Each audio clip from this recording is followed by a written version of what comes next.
오늘의 주요 뉴스입니다. 코로나19 확산세가 계속되는 가운데 세종시에서 코로나19에 확진된 초등학생이 고열 증세를 보여 입원 치료를 받던 중 숨졌습니다. 또 전주시의 한 고등학교에서는 코로나19 집단 감염이 발생해 학교가 조기 방학을 결정했습니다. 정부는 코로나19 오미크론 합의 변이 BA.5의 확산세가 당초 예상보다 빠른 상황이라며 하루 확진자 수가 30만 명까지 늘어날 것으로 예측했습니다. 이에 따라 현재 77만여 명분이 남아있는 코로나19 치료제를 내년 상반기까지 94만여 명분 추가 도입하기로 했습니다. 정부는 늘어나는 검사 수요를 맞추기 위해 보건소와 선별진료소의 야간 주말 검사 시간을 늘리고 전국에 70개의 임시선별검사소를 운영하기로 했습니다. 또 코로나19 진단키트 판매업 신고를 오는 9월 말까지 면제해 모든 편의점에서 진단키트를 팔 수 있도록 했습니다. 유럽과 중국 등의 기록적인 폭염이 이어지는 가운데 북반구에 이례적으로 강한 대기 정체 현상인 블로킹이 원인으로 지목되고 있습니다. 우리나라도 그 영향이 나타나 여름 장마가 예년보다 길어질 전망입니다. 미국의 3D 프린팅 로켓 제조업체가 상업용 화성 착륙선 개발에 착수한다고 밝혔습니다. 회사는 착륙선 개발에 성공하면 나사 등의 위탁을 받아 탐사용 과학 장비 등을 화성에 보낼 수 있을 것으로 기대했습니다.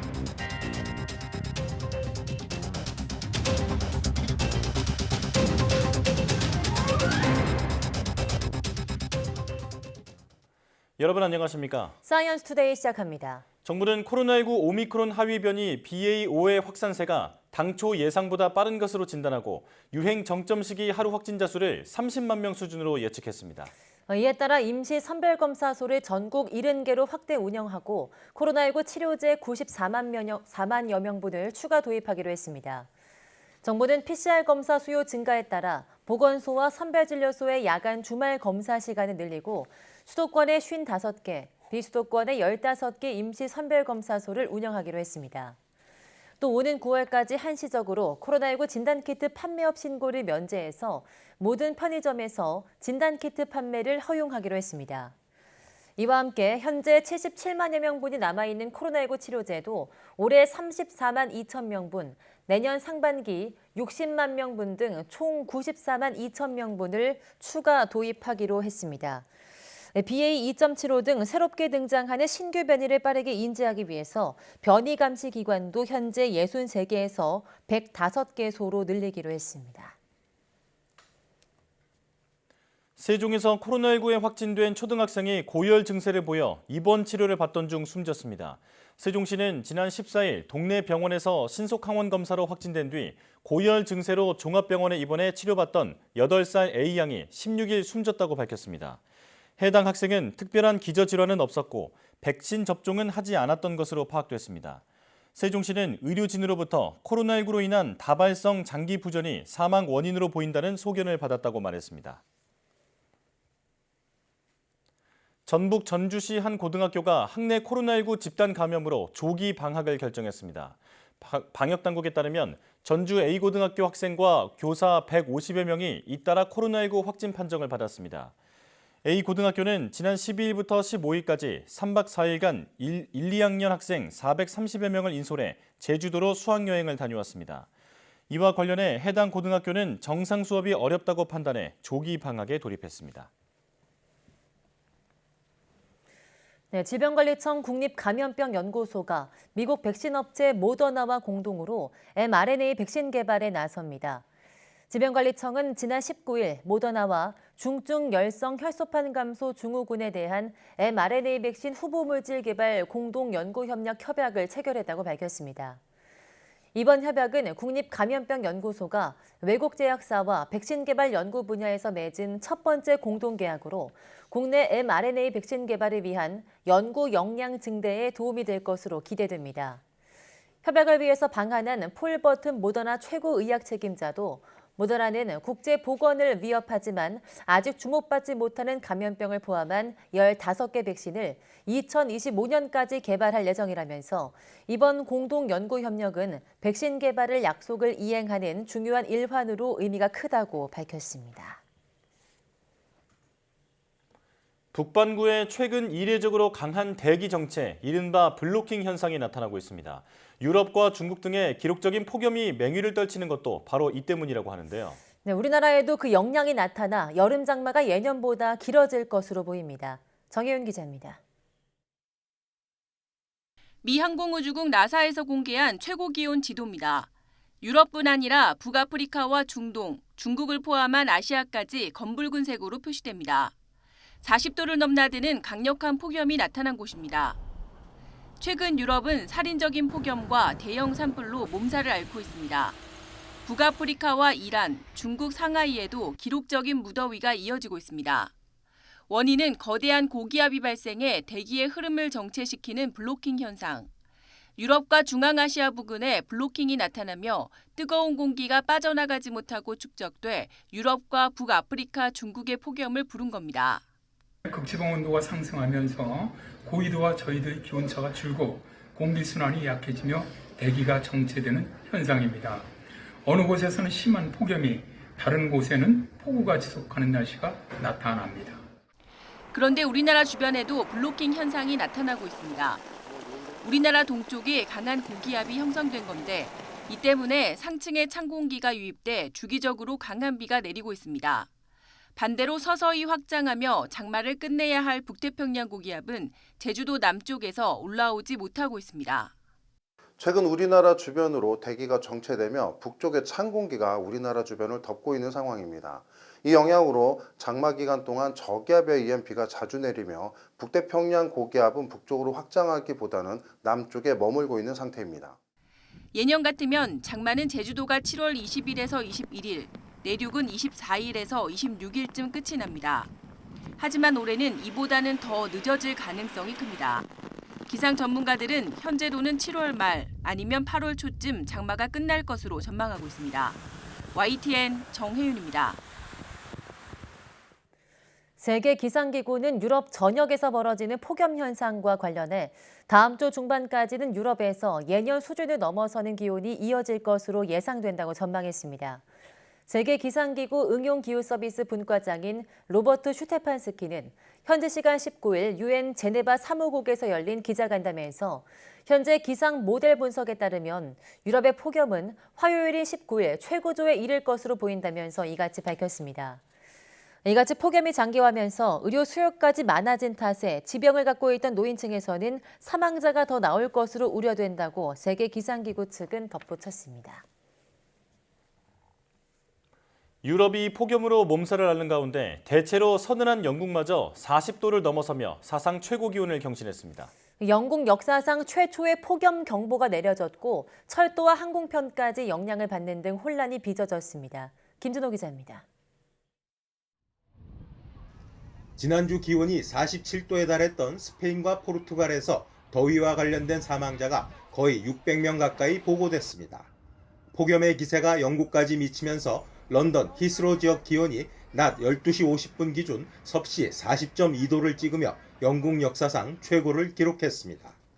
영국에서 공식 통계 관측 363년 만에 최고 기온입니다.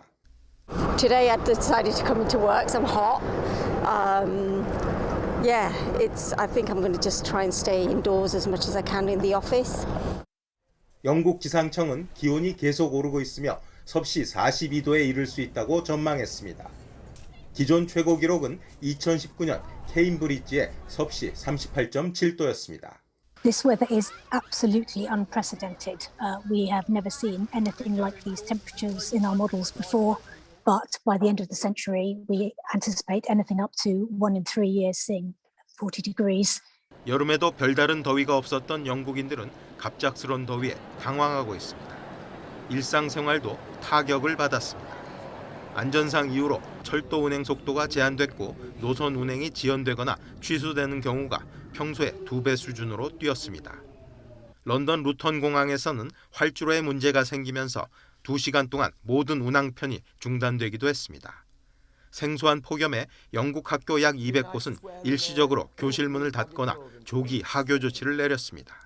Vulnerable people really struggle when it gets to as hot as it is now. We're talking about temperatures that have never ever been seen in this country. 영국은 17일 자정을 기해 런던을 비롯한 잉글랜드 지역을 중심으로 폭염, 적색 경보를 역사상 처음으로 발령했습니다. 그동안 볼 수 없던 극단적인 더위가 영국에 찾아온 배경에는 인간이 자초한 기후변화를 배제할 수 없다는 목소리가 높습니다. YTN 김진호입니다.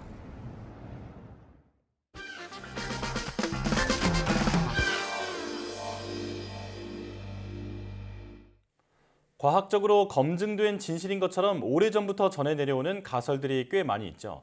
해당 분야의 권위자가 깊은 연구를 통해 얻어낸 결론일 것이라는 생각에 대부분의 사람은 자체 검증이나 의심 없이 받아들이기도 하는데요. 네, 그런데 막상 그 근거를 찾아보면 너무나 어이없는 이유로 만들어진 거짓인 경우가 많습니다. 오늘 과톡에서는 어느새 정설인 것처럼 자리 잡은 몇 가지 주장들의 진실을 알아보겠습니다. 함께 보시죠.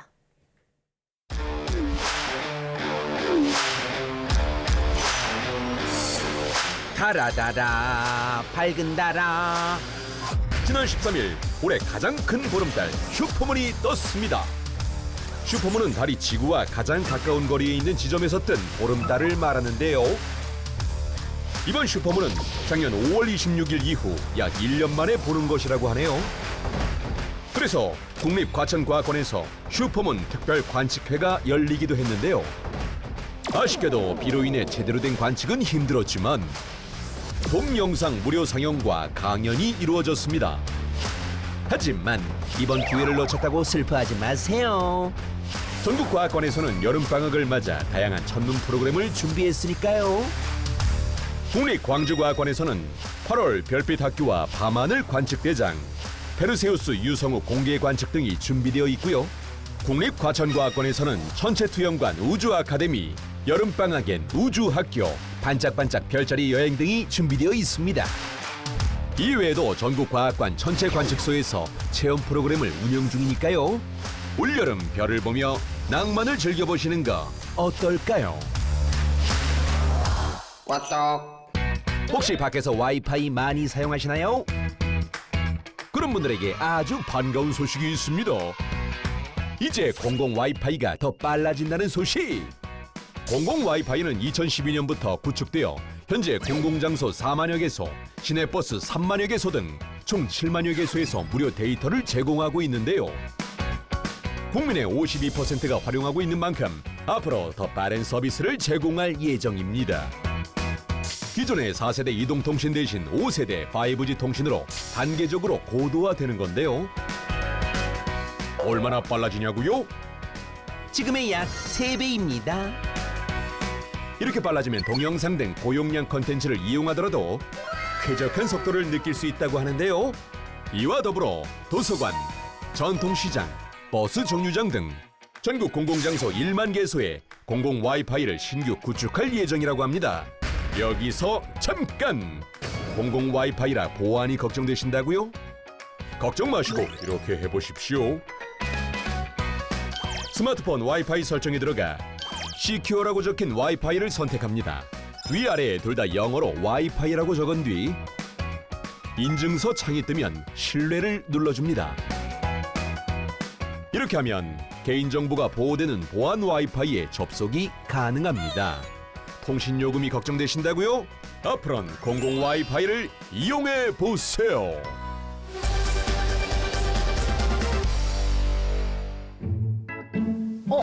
어머 얘 세란아, 너 저거 네가 좋아하는 프로그램 아니니? 내가 좋아하는 진주귀걸이를 안 한 소년한다.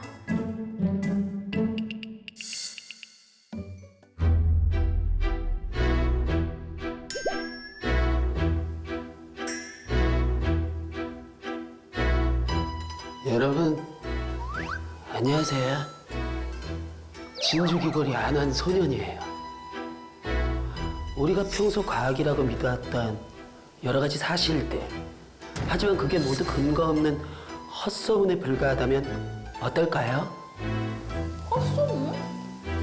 오늘 과톡은 잘못 알려진 과학 정보에 대한 이야기를 다뤄볼 예정입니다. 이런 얘기 들어보셨나요? 인간은 뇌의 10%밖에 사용하지 않는다. 들어봤지.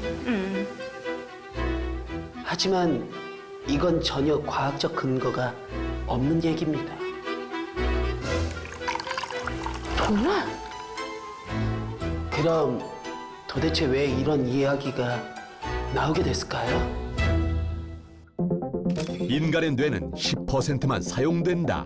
일반인은 물론 많은 전문가들도 믿고 있는 속설인데 영화 루시는 인간의 뇌 사용량을 폭발적으로 늘려 초능력에 가까운 힘을 발휘하는 주인공의 이야기를 다루었고 다양한 소설과 영화에서도 이러한 이야기가 자주 사용되고 있다.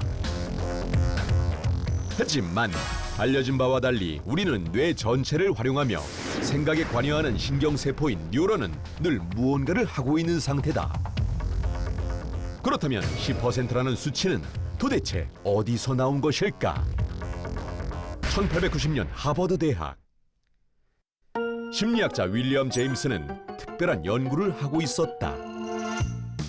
이야, 그럼 네가 그 유명한 영재 제임스 시디스구나. 맞아요. 영재를 여기서 보는구만. 그러면 어떻게 나랑 한번 얘기를 나눠볼까? 그는 두뇌가 뛰어난 영재와 인터뷰를 하면서 지적 잠재력에 대한 논문을 작성했는데 내가 제임스 시디스를 연구하며 느낀 것은 인간은 지적 잠재력의 일부만 사용한다는 것이다. 인간에게는 누구나 지적 잠재력이 있다는 일반적인 주장이었으나 이 말은 잘못된 속설의 시발점이 됐다. 이러한 주장은 1920년대 서구 사회의 자기개발 문화와 만나며 점점 확산됐는데 인간은 누구나 발휘되지 않은 잠재력이 있어요. 그러니까 우리는 계속 자기 개발을 하면서 스스로 성장해 나가야 해요. 그리고 1929년 세계 영감이라는 출판물에 인간의 두뇌에는 한계가 없습니다. 과학자들과 심리학자들은 우리가 두뇌 능력의 10%만 사용한다고 말합니다라는 광고 문구가 처음 등장했는데 몇 %요? 10%래요, 10%. 아, 10%? 10%. 10%라는 수치가 본격적으로 퍼지기 시작했다. 하지만 이에 쐐기를 박은 것은 의외의 인물이었는데 때는 1936년 미국 극작가이자 유명 방송인인 로웰 토마스는 데일 카네기의 사람을 움직이는 기술이라는 책의 서문을 부탁받았는데 하지만 서문 쓰기가 어려웠던 토마스. 아니야, 이거 아니야.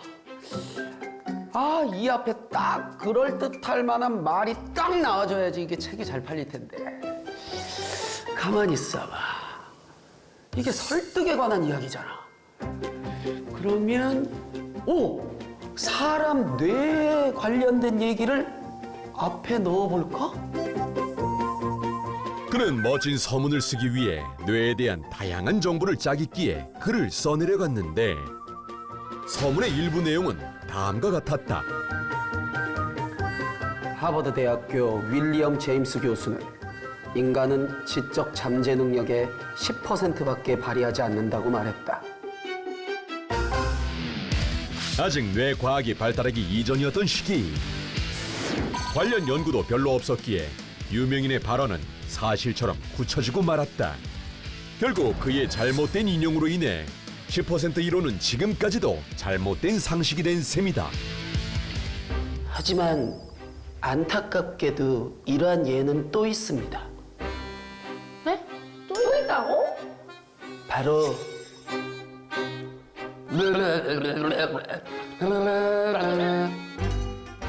이 혀에 대한 이야기입니다. 자, 여러분, 우리가 맛을 느끼는 곳은 어디일까요? 혀요. 맞습니다. 혀입니다. 자, 혀를 한번 보여드릴게요. 자, 혀는 이런 모양으로 이제 맛을 느낄 수가 있어요. 우리 혀에는 단맛, 짠맛, 쓴맛, 신맛을 느끼는 부위가 따로 존재하고 이를 따로 표현해 놓은 것이 이 그림이었는데 혀 끝은 단맛, 중간 양옆은 짠맛, 안쪽 양옆은 신맛, 맨 안쪽은 쓴맛을 느낀다는 것이었다. 자, 그러면 같이 체험을 한번 해볼까요? 자, 여기를 보시게 되면 혀의 요 옆부분, 여기가 이제 짠맛을 느끼는 부분입니다. 짠맛. 자, 그러면 요 앞에 설탕물이 있으니까 설탕물을 팔대에 찍어서 요 짠맛 부분에 찍어보세요. 단맛이 혹시 나는지. 단맛이 나는데요? 에? 아니, 여긴 짠맛이 나는 부분인데 단맛이 날 수가 없는데? 저는 단맛이 나서 단맛이 난다고 말씀드린 건데 왜 단맛이 나냐고 하면 드라마 봤구나. 한편 아파. 약 먹어야 되는데 약 많이 쓸 것 같은데 혀 안쪽이 쓴맛이니까 앞쪽으로 해서 먹어야겠다. 그렇게 잘 조준해 먹어봤지만 뭐야 왜 이렇게 써? 아니 뭐지? 내 혀가 고장났나? 하지만 혀는 아무런 잘못이 없었다. 바로 이 정보가 잘못됐던 것. 사실 이 혀지도 그림은 19세기 독일 연구자 헤니히가 만든 것인데 그의 주장은 우리가 알던 것과 사뭇 달랐다. 자, 이 그림 보이시죠? 여기 표시된 혀의 각 부분은 다른 부분에 비해 특정 맛에 더 예민하지만 사실 그 정도는 미미합니다. 미미합니다. 하지만 그의 연구 내용은 1942년 심리학자 에드윈 G 보링이 번역하던 중 잘못 해석되고 말았다. 혀 맞지도. 그 사람은 혀로 이렇게만 맛을 본단 말이지. 신기하구만. 그렇게 잘못된 내용은 전 세계로 뻗어나갔고 결국 모두의 상식이 된 것인데 2006년 네이처지에서도 이것은 잘못된 내용이다라고 정식 발표했으나 모두의 생각을 바꾸는 효과는 거두지 못했다. 한편 총 4개로만 나뉘었던 미각의 종류도 더 늘었는데 1908년 일본 과학자들에 의해 처음 언급된 식욕을 당기는 맛, 즉 감칠맛이 2000년에 제5의 미각으로 포함되었고 2010년에는 기름진 지방맛이 추가되면서 현재는 총 6종류의 미각이 존재하고 있다. 내가 알고 있던 상식의 배신 겪어보니 어떠십니까? 배신의 쓴맛을 느끼셨다면 이제 새로운 과학의 맛을 느낄 준비가 되신 겁니다. 그럼 저는 목이 아파서 다음 이 시간에 찾아뵙죠. 바이바이.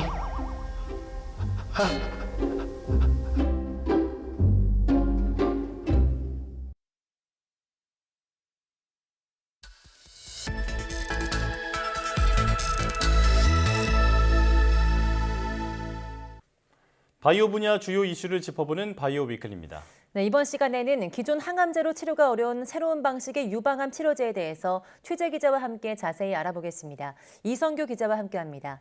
네, 안녕하세요. 네, 안녕하세요. 네. 자, 암 정복은 의학계의 영원한 숙제죠. 그래서 새로운 암 치료제나 어떤 백신 같은 게 나오면 각별한 주목을 받게 되는데요. 그런데 최근 미국 임상종양학회에서 주목받은 항암제가 있다면서요? 네, 그렇습니다. 이 암은 국내뿐만 아니라 전 세계적으로도 굉장히 두려워하는 질병 가운데 하나인데요. 일례로 이 전 세계에서 가장 많이 팔리는 약이 무엇인지 살펴보면은 최상위권을 항상 이 항암제가 차지하고 있거든요. 그래서 매년 주요 암학회에서 어떤 연구 결과가 발표되는지 관련 업계가 촉각을 곤두세우기 마련입니다. 이 미국 임상종양학회는 종양학 분야 세계 최고 권위의 학회 가운데 하나로 줄여서 ASCO라고 부릅니다. 이 4월에 열리는 미국 암학회가 주로 동물 실험 결과를 공개하는 반면 이 ASCO는 최신 임상시험 결과를 발표한다는 점에서 두 학회의 차이가 있는 거죠. 올해는 지난달 초 미국 시카고에서 이 코로나19 이후 처음으로 대면으로 진행됐습니다. 이 ASCO에서 발표 이후 기립박수를 받은 항암제가 있어서 전 세계적으로 화제가 됐었죠. 네, 세계적인 암학회에서 기립박수를 받았다니 정말 궁금한데 유방암에 대한 치료제라고요? 이 기립박스의 주인공은 유방암 치료제인 엔허투라는 약물인데요. 이 항암제는 영국계 다국적 제약사 아스트라제네카와 일본 제약사 다이치 상교가 공동으로 개발했습니다. 엔허투는 미국에서는 2019년, 일본에서는 2020년, 유럽연합에서는 2021년에 승인을 받았죠. 이야기 ASCO에서 주목받은 이유는 기존에는 치료하기 어려운 그 유방암을 치료하는 데 탁월한 효과를 냈기 때문입니다. 자, 그런데 이 유방암도 여러 종류가 있다고 하는데 특별히 치료가 더 어려운 그런 종류도 있나 보죠? 뭐 유방암은 우리나라뿐만 아니라 전 세계적으로 대표적인 여성암이죠. 이 크게 세 가지로 구분할 수가 있는데 이 첫 번째는 호르몬 양성 유방암이라고 해요. 유방암, 그다음에 호투 양성 유방암, 삼중 음성 유방암 등 이 세 가지로 크게 분류할 수가 있습니다. 이 가운데 호르몬 양성 유방암은 그 유방암 세포 표면에 에스트로겐 수용체와 이 프로게스테론 수용체를 발현하는 암입니다. 이 허투 양성 유방암은 유방암 세포 표면에 이 허투라는 단백질을 발현하는 유방암을 말하고요. 이 삼중 음성 유방암은 이 호르몬 수용체와 허투를 모두 발현하지 않는 그런 유방암을 말합니다. 이 가운데 허투 양성 유방암은 이 유방암 세포 표면에 허투가 발현하는 유방암이라고 설명드렸는데 이건 이미 치료제가 나와 있거든요. 근데 문제는 이 유방암 세포 표면에 허투가 발현이 되긴 하지만 좀 양이 적어서 기존의 이 허투 치료제로 잘 치료가 안 되는 그런 유방암이 있는데 이번에 나온 그 엔허투가 이런 유방암 환자에게 효과가 있다. 이런 임상 결과가 공개됐습니다. 그러니까 허투 발현율이 낮은 유방암 환자의 경우는 기존 치료제로 치료가 좀 어려운데 이 치료제를 개발했다는 거군요. 네, 그렇게 된 거죠. 이 세 방식의 치료제, 이 항암제 원리를 좀 이해하려면 기존 항암제 원리부터 이해할 필요가 있는데요. 이 허투 기존 치료제가 우리가 이제 항체 치료제라고 부르거든요. 허투가 그 암세포 표면에 있는 단백질이라고 그랬잖아요. 이 항체 치료제는 그 암세포 표면에 있는 허투라는 단백질에 결합하는 허셉틴이라는 단백질 항체 치료제거든요. 이 허셉틴이 항체인데 이 허투하고 결합하게 되면은 그 자체로도 이 암세포의 성장을 막는 그런 효과가 있고 이 항체 자체가 주위에 있는 면역세포를 불러 모아서 이 면역세포가 암세포를 공격하도록 하는 그런 작용이 있습니다. 이렇게 항체를 이용하는 방식의 항암제를 표적항암제라고 부르는데 항암제가 마치 미사일처럼 암세포를 표적으로 공격해서 이런 별칭이 붙여졌죠. 이 새로 개발된 항암제는 이 헙세틴 항체에다가 세포 독성 물질을 추가로 붙였습니다. 그러니까 기존 항체에 세포 독성 물질을 추가해서 이제 그 살상력을 더 높인 약이다 이렇게 볼 수 있을 것 같은데요. 조금 더 알기 쉽게 설명해 주시죠. 그럼 기존 헙세틴 항체에다가 우리가 이제 항암제 세포 독성 물질을 추가로 붙였다고 설명을 드렸잖아요. 근데 이런 방식의 치료제를 항체 약물 적합체, 줄여서 이제 ADC라고 부르는데 여기서 이제 A는 항체를 뜻하는 안티바디고 D는 드럭의 드럭, 그래서 약물을 뜻하고 C는 컨주게이트라고 해서 이 항체와 약물을 연결하는 뭐 링커를 뜻하는 건데요. 쉽게 말해서 항체에다 약물을 링커를 통해서 연결을 시켰다. 이걸 이제 ADC라고 부르는데 이번에 그 종양 암학회에서 이 헙세틴 ADC인 엔허투가 소개가 된 거죠. 그렇군요. 네. 그 ADC라는 새로운 방식의 항암제 원리까지 설명을 해주셨는데 엔허투 작용 원리가 구체적으로 좀 궁금합니다. 그러니까 엔허투는 기존의 그 항체인 헙세틴에다가 이 항암제를 붙였다 그랬잖아요. 그러면 먼저 이 항체가 헙세틴에 달라붙을 거 아니에요. 그 유방암 세포에 있는. 근데 그러고 나면은 이 세포 안으로 그 항암 물질이 쑥 들어가요. 그럼 이 항암 물질이 이 암세포의 DNA 복제를 억제하거든요. 그러면 이 암세포가 증식이 억제가 되는 거예요. 이런 식으로 이제 암세포의 성장을 억제하고 그런 식으로 이제 작용을 하는 거죠. 뭐 쉽게 말해서 헙세틴과 달리 추가로 항암 물질이 탑재가 돼서 어떻게 보면 이제 폭탄 같은 거를 암세포 안에 끌고 들어간다. 그래서 암세포 안에서 폭탄을 터뜨린다. 이렇게 볼 수가 있고요. 이게 이제 그 허투 발현량이 적은 암세포에서 효과가 있는 이유는 이게 암세포 안으로 건 세포 독성 물질이 들어가기 때문에 조그만 이게 달라붙어도 들어가서 이게 파괴하는 효과가 있다. 그래서 이제 효과가 있다 이렇게 볼 수가 있습니다. 그렇군요. 그러니까 항체가 미사일처럼 암세포를 딱 찾아서 타격을 하면 이제 항체에 연결되어 있는 항암 물질이 그 안에 들어가서 폭탄처럼 터진다. 뭐 이렇게 이해를 하면 쉬울 것 같은데요. 자, 그렇다면 효과는 어느 정도길래 이렇게 기립박수를 받은 겁니까? 이 항암제의 효과를 평가하는 기준이 뭐 여러 가지가 있는데 그 전에는 이제 그 종양의 크기를 가지고 평가를 하기도 했었는데 이 종양의 크기라는 게 뭐 일정 기간 이게 더 이상 증가하지 않기도 하고 항암 치료를 받지 않더라도 자연적으로 줄어들기도 해서 이 항암제의 효과를 좀 테스트하기는 좀 뭔가 부적합하다. 네. 그래서 이제 나온 개념이 환자의 생존 기간 이런 게 나왔어요. 예. 생존 기간은 무엇이냐면 항암 치료를 받고 나서 이 환자가 몇 년을 더 생존을 하느냐. 네. 근데 이걸로 항암제의 효과를 측정했었는데, 근데 그러다 보니까 나온 개념이 뭐냐면 이 환자가 생존을 하는데 이게 좀 고통 없이 그러니까 예. 암이 더 성장하지 않아서 크게 고통을 받지 않고 생존을 하느냐, 아니면 암이 생존을 해서 좀 고통을 받으면서 생존을 하냐, 이거에 따라서 좀 항암 효과가 다 갈리는 거 아니냐, 예. 이런 의견이 나와서 무생존 기간이라는 게 나왔어요. 무진행 생존 무진행 기간. 생존 기간이요. 이제 암의 성장이 진행되지 않고 환자가 생존을 하는 기간, 네. 그걸 의미하는 건데, 이 N2 경우에는 기존에 화학 항암제를 처방했을 때보다 이 무진행 생존 기간이 한 50% 정도 증가했다. 뭐 이런 인상 결과를 발표한 거죠. 네. 그런데 N2뿐 아니라 허셉틴 ADC 개발이 전 세계적으로 진행되고 있다고요? 지금 이제 ADC가 어떤 바이오 분야의 큰 트렌드 중에 하나인데, 이 그 N2 이외에도 캐살라라고 이 그 ADC 유방암 두 개가 이미 시장에 나와 있는 상황이에요. 네. 근데 이거 말고도 한 8개 정도가 전 세계적으로 좀 임상 시험이 진행이 되고 있는데, 여기서 주목할 점은 그 가운데 2개가 국내 바이오 기업이 진행을 하고 있다. 한 개는 중국에서 진행하고 있고 하나는 국내에서 진행하고 있는데, 이 국내 기업들의 어떤 임상 기대볼 만한 그런 성과가 내기를 좀 바라는 거죠. 예, 국내 기업의 선전 응원해 보도록 하겠고요.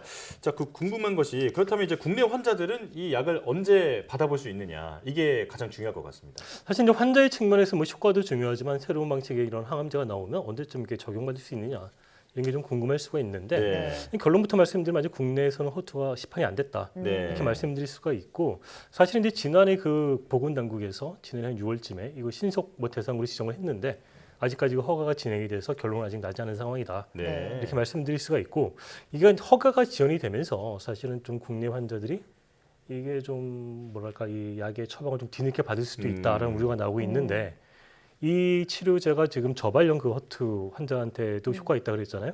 그래서 이게 이제 적응증이 확대될 가능성이 커진 거죠. 그렇게 되면 이제 기존의 이 허투 고발현되는 환자뿐만 아니라 저발현 환자까지 적응증이 늘어나면 이 적응증을 허가한 나라부터 공급이 될 거잖아요.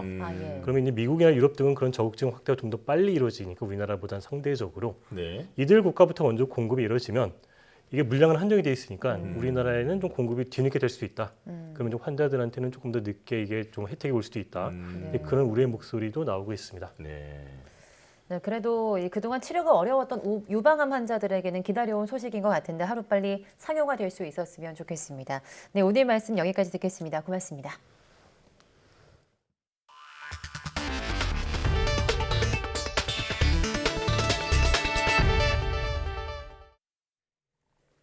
국산 초음속 전투기 KF-21 보라매가 처음으로 시험 비행에 성공했습니다. 네, 30여 분의 시험 비행을 안전하게 마쳤는데 앞으로 4년 동안 2,000회 넘는 시험 비행을 반복하며 개발이 완성될 계획입니다. 신주명 기자입니다. 웅장한 엔진 소리와 함께 활주로에 등장한 KF-21 전투기. 빠르게 활주로를 내달려 부드럽게 창공으로 날아오릅니다. 우리 기술로 만든 전투기 KF-21이 시험 비행에 처음으로 성공하는 모습입니다. KF-21 시제기 1호기는 경남 사천 공군기지 활주로에서 이륙했습니다. 이후 30여 분간 비행한 뒤 안전하게 활주로에 착륙했습니다. 첫 비행인 만큼 초음속까지 속도를 내지 않고 경비행기 속도인 시속 400km 수준으로 날면서 기본적인 기체 성능을 점검한 것으로 전해졌습니다. KF-21은 한국형 전투기 사업에 따라 개발되고 있는 4.5세대 초음속 전투기로 F-35처럼 완전한 스텔스 기능을 갖춘 5세대 전투기는 아닙니다. 하지만 레이더에 잘 안 잡히는 저피탐 설계를 갖춰 앞으로 개량 가능합니다. KF-21은 공중과 지상, 해상의 여러 표적을 동시에 탐지하고 추적할 수 있는 A사 레이더와 적외선 탐색, 추적 장비 등 최첨단 기술이 적용됩니다. 또 사거리가 200km에 달하는 공대공 미사일 등 무장 7.7톤을 탑재할 수 있습니다. 첫 시험 비행 성공으로 우리나라는 세계에서 8번째로 초음속 전투기를 개발한 국가로 기록될 것으로 보입니다. YTN 신준명입니다. 이처럼 국산 전투기가 시험 비행에 성공한 건 개발 방침을 밝힌 지 20여 년 만입니다. 앞으로 2천여 차례 시험 비행 등 개발이 순조롭게 진행되면 2026년부터는 노후 전투기를 교체할 전망입니다. 한연희 기자입니다. 국산 전투기가 하늘로 날아오르기까지는 숱한 우여곡절을 거쳤습니다. 지난 2000년 초 국산 전투기 개발 방침을 밝혔지만 과도한 예산과 기술 개발의 어려움, 국산 전투기의 효용성 등의 문제가 지적되며 사업이 중단될 위기에 처하기도 했습니다. 결국 2016년 체계 개발을 시작한 지 5년 만에 시제기가 나왔고 첫 날개를 펼쳤습니다. 일단 시험 비행에는 성공했지만 개발이 완전히 끝난 건 아닙니다. 2026년까지 2천여 회의 시험 비행을 완수하고 각종 성능과 군대공 무장 적합성 등을 확인해야 합니다. 남은 과정이 무리 없이 진행된다면 앞으로 공군의 노후화된 F4, F5 전투기를 대체하게 될 전망입니다. 첫 비행 이후 2026년까지 약 2천여 회의 비행을 통해 성능을 검증할 것입니다. 양산 및 전력화는 2026년부터 2032년까지 순차적으로 총 120대를 공군에 인도할 예정입니다. 공동 개발국인 인도네시아에서 분담금을 받아내는 것도 남은 과제 중 하나입니다. 인도네시아는 8조 8천억 원의 개발비 가운데 20%인 1조 7,300여억 원을 분담하기로 했는데 지금까지 8천여억 원을 연체한 것으로 알려졌습니다. 우리 정부는 분담금 문제가 해소되지 않으면 투자 대가인 시제기를 제공할 수 없다는 입장으로 전해졌습니다. 이 밖에 2028년까지를 목표로 추진하고 있는 KF-21 탑재용 장거리 공대지 미사일의 개발도 핵심 과제로 거론됩니다. YTN 한연입니다. 3D 프린팅 기술을 활용해 우주 수송용 로켓을 제작하는 미국 스타트업 렐러티비티 스페이스가 상업용 화성 착륙선 개발에 착수한다고 밝혔습니다. 렐러티비티는 현지 시각 19일 우주선 제작 스타트업 임펄스 스페이스와 손을 잡고 민간 차원의 로봇 착륙선을 개발해 화성으로 보내겠다고 발표했습니다. 렐러티비티는 화성행 로켓을, 임펄스는 착륙선과 이를 탑재한 캡슐을 개발하게 됩니다. 두 회사는 앞으로 3년 이내에 화성 착륙선을 발사한다는 목표를 세웠습니다. 뉴욕타임스는 두 회사가 화성 착륙선 개발에 성공한다면 미국 나사, 즉 항공우주국 등의 위탁을 받아 탐사용 과학장비 등을 화성에 보내는 새로운 시장을 개척할 수 있을 것으로 전망했습니다. 서울시와 산업통상자원부는 에너지 공공기관 스마트 에너지 솔루션 보급 프로젝트를 시작합니다. 이 프로젝트는 한전 등 에너지 공공기관이 N서울타워와 대학교 등 서울시 주요 건물에 EMS, 신재생에너지 등 스마트 에너지 솔루션을 시범적으로 지원하는 내용입니다. 두 기관은 또 서울 에너지 소비 톱백 건물 에너지 효율 혁신, 주거 환경 취약지구 에너지 효율 혁신 동행, 전기 모빌리티 확산 인프라 구축 등도 함께 추진할 계획입니다. 서울시와 산업통상자원부는 20일 소공동 롯데호텔에서 에너지 효율 혁신 협력 비전 선포식을 열고 양자 간 포괄적 업무 협약을 맺었습니다. LG 생활건강 유아용 물티슈 제품 일부에서 가습기 살균제 참사 당시 논란이 된 유독성 물질이 검출돼 최근 식품의약품안전처가 판매 중지 폐기 명령을 내렸는데요. 취재 결과 LG 생활건강 측이 소비자들에게 늑장 고지한 데다 홈페이지에서도 숨기려고 한 정황이 드러났습니다. 김태원 기자가 보도합니다. LG 생활건강이 지난 2019년 출시한 유아용 물티슈 제품입니다. 식약처는 이 제품 가운데 지난해 11월 8일 생산된 8천여 개에 대해 판매 중지와 폐기 명령을 내렸습니다. 유독성 물질인 메칠 이소치아졸리논 MIT와 메칠 클로로 이소치아졸리논 CMIT가 검출됐기 때문입니다. 이 물질들은 인체에 닿으면 피부염증과 알레르기를 일으키는데 지난 2011년 수천 명의 사상자를 낸 가습기 살균제 참사의 주범으로도 꼽혀 세척제나 물티슈 등의 사용이 금지됐습니다. 그런데 LG 생활건강이 관련 사실을 소비자들에게 알리는 과정에서 미심쩍은 정황이 발견됐습니다. 식약처로부터 제품 회수 공표 명령을 받은 업체는 즉시 해당 내용을 홈페이지와 일간지 등을 통해 소비자들에게 알리게 돼 있습니다. 그런데 LG 생활건강 측은 홈페이지에 이틀 만에, 일간지에는 나흘 후에야 판매 중지 사실을 알린 겁니다. 공표 명령 공문을 받은 날에 보통 그날에 제일 많이 하세요. 그날부터 해가지고 최대한 회수를 빨리 시작해가지고 종료를 하려고 하기 때문에. 이틀 늦게 홈페이지에 올라온 물티슈 판매 중지 알림 글도 얼마 지나지 않아 첫 화면에서 사라졌습니다. 뜬금없이 한국소비자원의 공익 광고가 무더기 게재되면서 판매 중지 알림 글은 뒤로 밀려 첫 화면에서 볼 수 없게 된 겁니다. LG생활건강 측은 한국소비자원 등 협력기관이 홈페이지 게재를 요청해와 해당 광고를 게시한 것뿐이라고 해명했습니다. 하지만 한국소비자원은 매년 수차례 정례 회의에서 공익광고 게재를 요청해왔는데도 실제 LG생활건강 홈페이지에 공익광고가 게재된 건 이번이 처음입니다.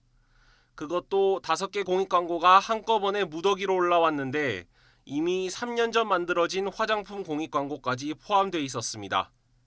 LG생활건강이 문제 제품 폐기와 회수 조치를 알림창까지 띄워 고객들이 쉽게 알 수 있게 한 건 식약청이 통보한 지 열흘이 지나서였습니다. 식약처가 홈페이지 접속 즉시 알림글이 보이도록 하라고 다시 시정명령을 내리자 뒤늦게 별도의 알림창을 띄운 겁니다. LG생활건강의 조치와 해명이 눈 가리고 아웅이라는 비판이 나오는 이유입니다. 잘 알고 있는 큰 회사에서 그렇게 했다는 게 좀 화도 나고 많이 좀 잘못된 부분이 있는 것 같아요. 보여주기 식으로 그냥 나 했다 이렇게 그런 거밖에 안 되잖아요. 책임을 지려고 하지 않고.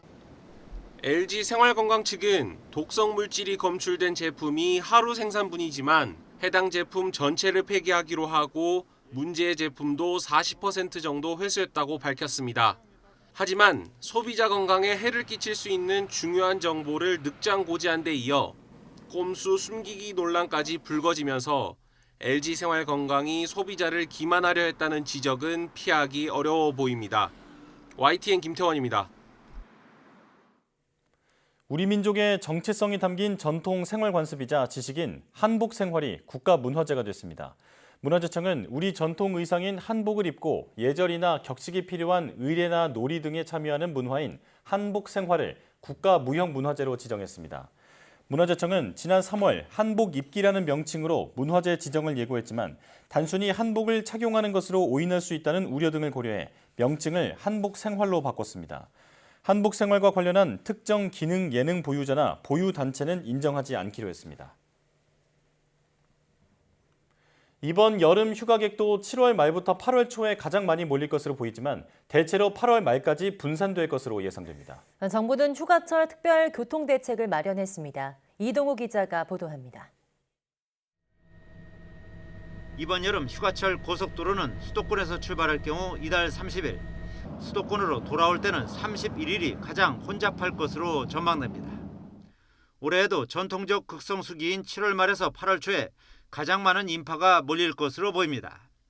다만 8월 말까지 고르게 분산될 것으로 예상됩니다. 국토교통부는 이달 22일부터 다음 달 10일까지를 하계 휴가철 특별 교통대책 기간으로 정해 특별 교통대책을 시행합니다. 이 기간 원활한 차량 소통을 위해 고속도로와 국도를 신규 개통하고 혼잡 예상 구간에 대해서는 갓길 차로와 우회도로를 운영합니다. 아울러 실시간 교통정보를 제공해 교통분산을 유도하며 고속버스와 열차 운행 횟수도 늘립니다. 이번 하계 휴가철 기간 동안 교통소통 및 사고 상황 등 다양한 교통정보를 도로 전광판, 모바일 등을 통해 실시간으로 제공해서 교통량 분산을 유도할 계획이므로 많은 관심을 가져주시기 부탁드립니다. 교통량이 집중되는 구간엔 감시 카메라가 탑재된 드론과 암행 순찰차를 연기해 교통법규 위반 행위를 단속합니다. 이번 특별교통대책 기간 하루 평균 445만 명, 모두 8,892만 명이 이동할 것으로 예상됩니다. 지난해 같은 기간의 하루 평균 이동 인원에 비해 16.6% 증가한 것입니다. 휴가지로 이동할 교통수단은 승용차가 91.2%로 가장 많았고 이어 버스와 철도 순이었습니다. 휴가 지역으로는 동해안권, 남해안권, 제주권, 서해안권 순으로 선호했습니다. 휴가지로 이동하는 데 걸리는 최대 예상 소요 시간은 서울에서 강릉 5시간 50분, 서울에서 부산 6시간 50분입니다. YTN 이동호입니다. 유럽중앙은행이 21일 11년 만에 첫 기준금리 인상에 들어갑니다.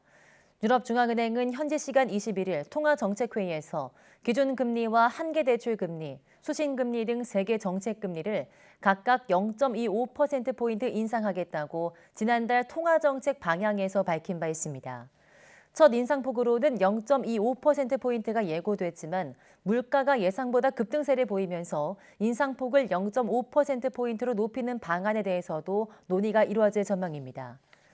유럽중앙은행의 기준금리 인상은 2011년 7월 13일 이후 처음입니다. 지난달 유로존 물가는 1년 전보다 8.6% 치솟은 것으로 집계됐습니다.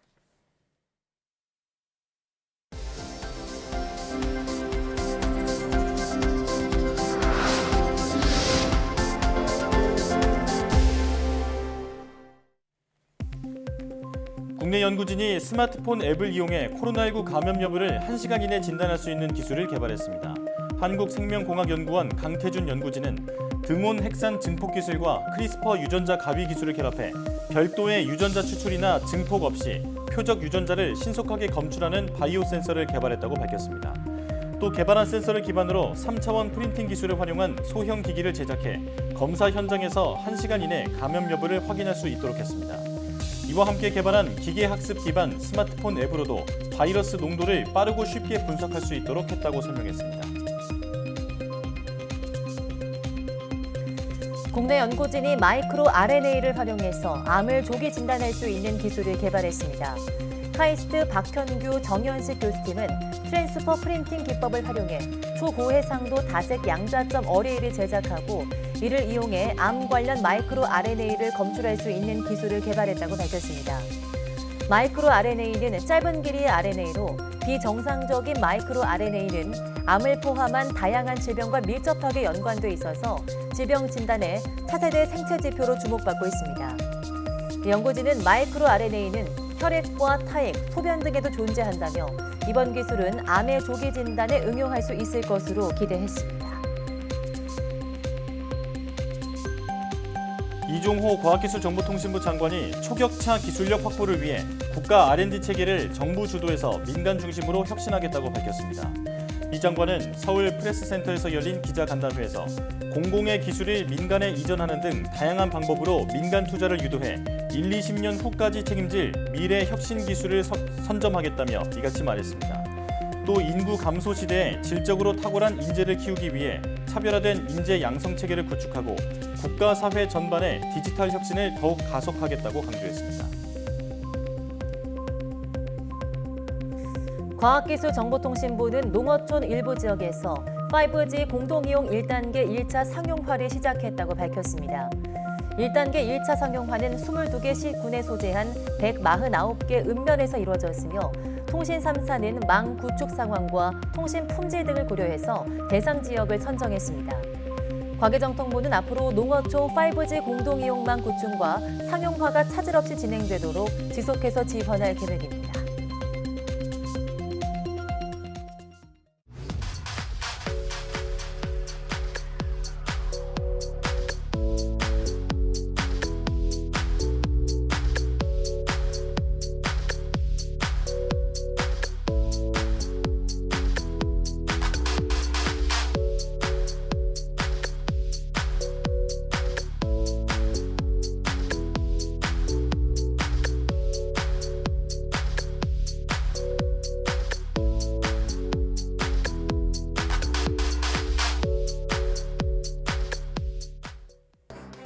순수 우리 기술로 만든 첫 우주 발사체 누리호의 성공에 이어서 대한민국 독자 개발 제트기 KF-21 보라매가 첫 비행에 성공했습니다. 네, 우주 산업에 이어서 항공 선진국으로도 도약을 시작한 건데요.